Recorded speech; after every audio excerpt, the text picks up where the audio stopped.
जय भोलेनाथ, जय गुरु देवता, कुल देवता, इष्ट देवता। भक्तों, ये जो परिवार में देखिए कोई भी बालक का जन्म होता है, उसमें छठी माता का जो व्रत होता है, लोगों को पता ही नहीं कि छठी क्या चीज है, कौन इसकी अधिष्ठात्री देवी है और कैसा व्रत करना चाहिए, कौन सी पूजा करनी चाहिए, कौन सी देवी है जिनका पूजन होता है। घरों में सब छठी मनाते हैं। शालीग्राम, कलश और वट के अग्रिम भाग में जो मूर्ति बनाई जाती है वो माता षष्ठी की होती है, जिसको छठी माता कहते हैं। छठी का पूजन जो है घर घर में जब भी जातक का जन्म होता है छठे दिन मनाई जाती है।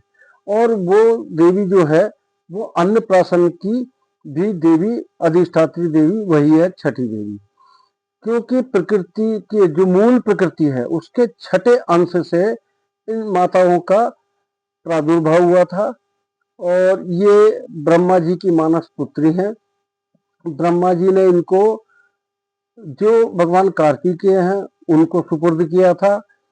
अब यूं कह सकते हैं कि ये माता जो है कार्तिकेय जी की पत्नी है। और षष्ठी देवी बहुत ही मतलब बच्चों के जो जन्म से लेके और बच्चों को प्रदान करने वाली माता, बच्चों के रूप को, उसके संस्कारों को, उसके गुणों को प्रदान करने वाली माता षष्ठी है। और षष्ठी देवी की पूजा का विधान हर घर, हर परिवार में छठी के रूप में मनाया जाता है। देखिए क्या होता है, यह भगवान कार्तिकेय की पत्नी होते हुए एक बार जो माफ करना, स्वयंभू मनु जो थे उनके पुत्र प्रियव्रत राजा हुए। प्रियव्रत राजा जो थे वो योगी राज थे और वो उनको जो है भक्ति में, कीर्तन में, योग में, सब में उसमें बहुत ही ज्यादा उनकी रुचि थी और वो किसी और चीज में रुचि नहीं लेते थे। तो एक बार भगवान ब्रह्मा जी ने उनको आदेश दिया कि हे प्रियव्रत, तुम जो हो अपनी शादी करो और उसके बाद तुम्हारा इस सृष्टि में बहुत ही अत्यंत आवश्यक स्थान रहेगा। तो उन्होंने मना किया, प्रभु मैं तो इस भक्ति में ही लीन रहना चाहता हूँ। तब ब्रह्मा जी के आदेश के बाद उन्होंने विवाह किया। और विवाह में करने के बाद उन्होंने उनके बहुत समय तक संतान नहीं हुई। प्रियव्रत के बहुत समय तक जब संतान नहीं हुई तो वो बहुत क्षुब्ध हो गए, परेशान हो गए कि ऐसा क्या हो गया कि मेरे संतान नहीं हो रही है। तब उन्होंने क्या किया, जो कश्यप ऋषि जी थे उन्होंने उनको, देखिए कश्यप ऋषि जो है वो उनके गुरु थे। उनके जो हमारे मतलब जैसे परिवार के कुल गुरु होते हैं, ऐसे उस जो घर के गुरु थे। तो उन्होंने फिर एक पुत्राष्टि यज्ञ करवाया उनसे, यानी कि पुत्र को देने वाला यज्ञ करवाया। और उन्होंने उस यज्ञ को किया जिसके यज्ञ के करने से उनके बहुत सुंदर संतान हुई, लेकिन वह मरी हुई थी। एक पुत्र जो बहुत ही रूपवान था वह मरा हुआ पैदा हुआ। तो उसको लेकर जब प्रियव्रत शमशान गए तो शमशान जाने के बाद एक आकाश मार्ग से और रथ के ऊपर बहुत ही मणि और रत्नों से सुसज्जित एक रथ आया। और रथ पे देवी माता बैठी हुई थी जो अपार रूपाल श्वेत वस्त्र धारण किए हुए, बहुत जाने मणि रत्नों से सुसज्जित थी। वो आकर उनसे पूछने लगी कि क्या हुआ। तब उन्होंने प्रियव्रत ने कहा कि माता, ये मेरा पुत्र जो मरा हुआ पैदा हुआ है। तो बहुत कुछ याचना करने के बाद उन्होंने उस माता को सारी अपनी व्यथा बताई। माता उस बालक को लेकर आकाश मार्ग की ओर जाने लगी। तब उन्होंने सबने, उनके जितने भी पारिवारिक लोग थे, सबने प्रार्थना की, हे माता आप इसको ले जा रहे हैं, ऐसा क्यों ऐसा कर रहे हैं, हमारे परिवार में इस बालक की आवश्यकता है, ये परिवार पर कृपा करें और इस बालक पर कृपा कर अपना आशीर्वाद दें।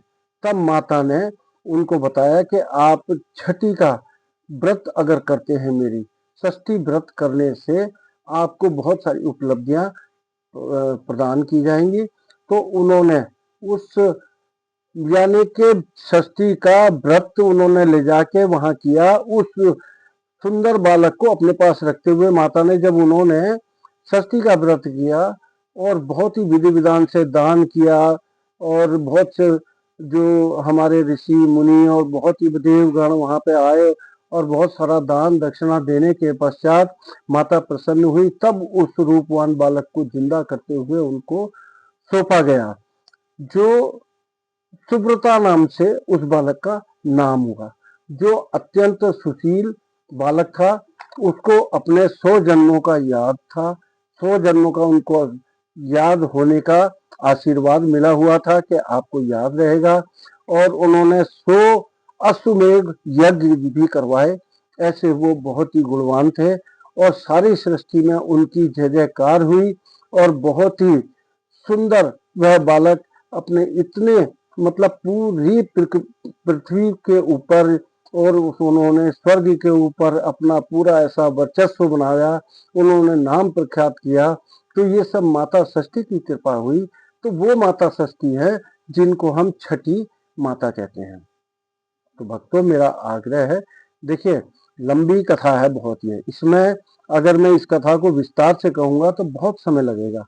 केवल इतनी बात मैं आपको बता रहा हूं कि ये छठी माता, बहुत से घरों में पूजा तो करते हैं लेकिन पता ही नहीं कि हम पूजा किसकी कर रहे हैं, कौन है माता, उनका कौन है, उनका रूप क्या है, स्वभाव क्या है, और वो किन गुणों से संपन्न है या किस चीज को प्रदान करने वाली है।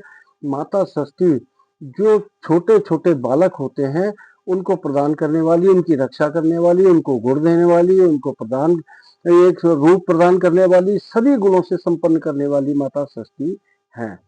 तो देखिए भक्तों, बहुत सारी कथा है, लंबी है। जो शुक्ल पक्ष की षष्ठी होती है वो बहुत ही शुभ मानी गई है। अगर शुक्ल पक्ष की षष्ठी को कोई भी छठी मनाया जाता है, पूजा पाठ किया जाता है, ये जो भी है, तो आप अवश्य इन चीजों का ध्यान रखिए। तो देखिए, मेरा मतलब था कि ये षष्ठी की पूजा घर घर में होती है, लेकिन इसका पूरा जो है जानकारी लोगों को नहीं है। आप सब लोगों से मेरा निवेदन है, देखिए ऐसा नहीं है कि नहीं है, सबको पता होगा, एक से एक विद्वान भी बैठे हैं घरों में, पता भी होगा। लेकिन क्या है, असलियत में ये कौन थी, क्या थी माता, ये सभी गुणों को संपन्न करने वाली, सभी पुत्रों को, बहुत सुंदर सुशील पुत्रों को प्रदान करने वाली माता रही है। और इनकी छठी के बिना, पूजा के बिना कोई भी बालक जो है स्वस्थ नहीं रह सकता। इसलिए आप लोगों से मेरा निवेदन है, और जानकारी के लिए मेरे साथ बने रहिए। मेरे साथ जो भी जानकारी कुछ और चाहिए, ज्योतिष के माध्यम से आपको कोई जानकारी चाहिए, घर की, घरेलू की, बच्चों की, और घर में कोई समस्या है, या आपके पारिवारिक में ब्याह शादी नहीं हो पा रही है किसी की, या कोई और समस्या है, तो उसके बारे में जानकारी चाहिए तो मुझसे संपर्क कर सकते हैं। मेरा संपर्क नंबर है 9717955629। और आप लोगों से देखिए आग्रह है, आप इसे लाइक सब्सक्राइब करें ताकि मुझे मेरा हौसला बना रहे और आप लोगों को रोज नई जानकारियां मिलती रहे। आप फॉलो करते रहें, इतना आपसे आग्रह है मेरा। जय भोलेनाथ।